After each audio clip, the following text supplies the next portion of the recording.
Vous avez sans doute entendu parler de ce terme anglo-saxon, mais que signifie-t-il réellement?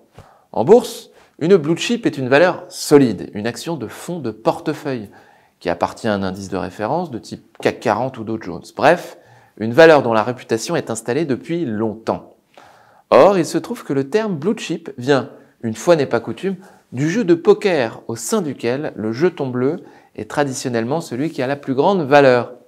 C'est donc logiquement que les boursiers ont transposé ce terme aux valeurs les plus recherchées. Une blue chip distribue des dividendes et prend en général de la valeur au fil du temps. Bien entendu, ces vedettes de la cote ne sont pas à l'abri des accidents de parcours. Acheter une blue chip n'est en rien la garantie d'une performance à coup sûr. Ce serait trop facile. En France, les entreprises qui ont le privilège de se voir appeler ainsi correspondent souvent aux valeurs de bons pères de famille. Vous pouvez les acheter pour le long terme sans prendre un risque inconsidéré. Qui sait, vous pourrez peut-être les transmettre un jour à vos enfants.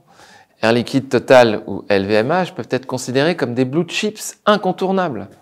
Aux États-Unis, Walmart, Disney ou Coca-Cola sont des exemples types de blue chips, mais il faut évidemment mentionner les GAFAM, car le terme ne se limite pas aux valeurs de l'économie traditionnelle.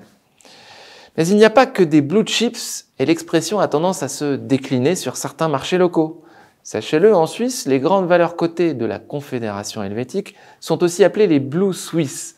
Et enfin en Chine, on appelle les Red Chips les grandes entreprises chinoises cotées à Hong Kong mais contrôlées par le gouvernement chinois. Une façon de rappeler la couleur dominante dans l'empire du milieu, même quand on parle d'entreprises cotées en bourse.